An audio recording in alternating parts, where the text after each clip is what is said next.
the agriculture has been one of the least digitized, and there is, especially the pervasive how this mobile connectivity has really spread or become available even in remote areas. That actually is the big what do you call icebreaker into bringing this connectivity to all these remote areas. And the smartphones that it's like a tremendous computing power in your hand, that really enables us to bring some very, very, very innovative solutions that you could think about and come about. And so that's how so many things that converged. And if you could apply this to one of the like I said, the fundamentals of human existence, that food and agriculture, and with a large population that is working on agriculture, nothing more is rewarding and important. And of course, it also makes a huge business sense, because there's a huge amount of scale, and there's a very, very limited. So far, it has been, like I said, least digitized or very nascent stage. So the opportunity is very big. So it's not only social purpose that led, but to be commercially viable. An average smallholder farmer holds 2 hectares and is illiterate to semi-literate. Okay. So to bring these sophisticated technologies to that level, you neither have sophistication nor the scale. So you need to create both. How do you create scale? I mean, the scale you can create by aggregating the farmers. Okay. So farmer cooperatives, producer companies, or agri businesses coming and doing some contract farming, and then hand-holding the farmers. So the sophistication comes from you have a cooperative management. Actually, at a aggregated level, they're applying this. So there is also economics of using technology. Okay, it economizes also, as well as if agribusiness is hand-holding a group of farmers, they have this knowledge and some sophistication, and if they can apply it a larger mass of farmers, it makes possible a lot of things. For example, I mean, it creates a bargaining power for the cooperative and farmers when you're dealing with input buyers, when you're dealing with market outside markets, and it also helps them negotiate with this. The small farmer is overwhelmed negotiating with all these external entities, right from inputs to finance to finding the right market.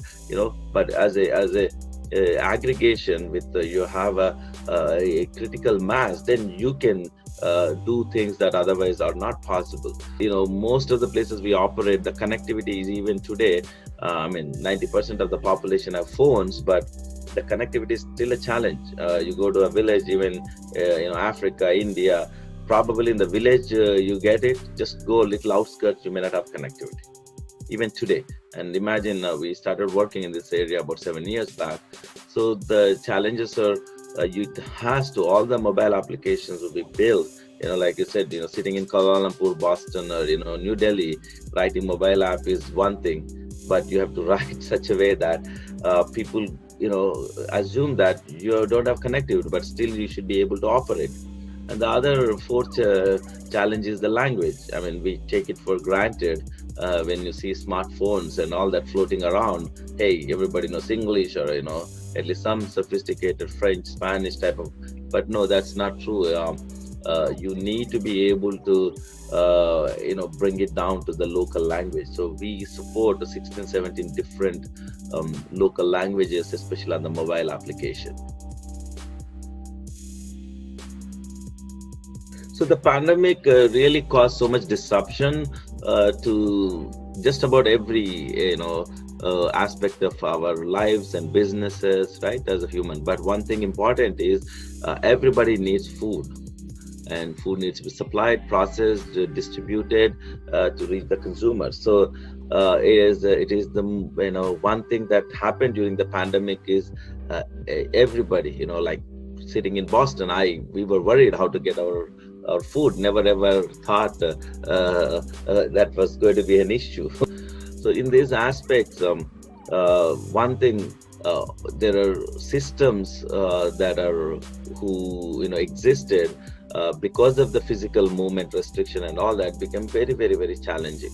So nothing more became important at this time is how do you communicate and process and without meeting in person. So people like our solutions became very paramount important in supporting this. Okay, so while the so many businesses suffering, actually we got some emergency basis the number of projects that we could deploy, or even in the process of deploying now, to not only the organization trying to communicate and give the extension service to the farmers who didn't have a proper digital tools they wanted to deploy.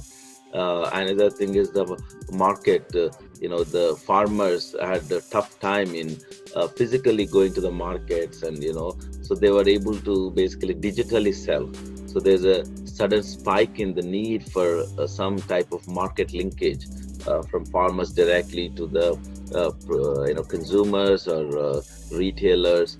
So there is a greater and increased need for digitization as a whole, and that is we are right now deploying on an emergency basis some of our existing customers and new customers our tools.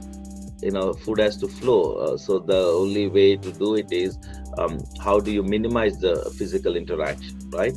The goods have to flow, but everything else around it, the people, the processes and all that. So there's a greater need for digitizing and communicating, streamlining, leveraging the latest technologies, sophisticated supply chain models. So that is what I think we can see. And then this consciousness about food safety, all those things will help basically some level of digitization demands it created. Yeah.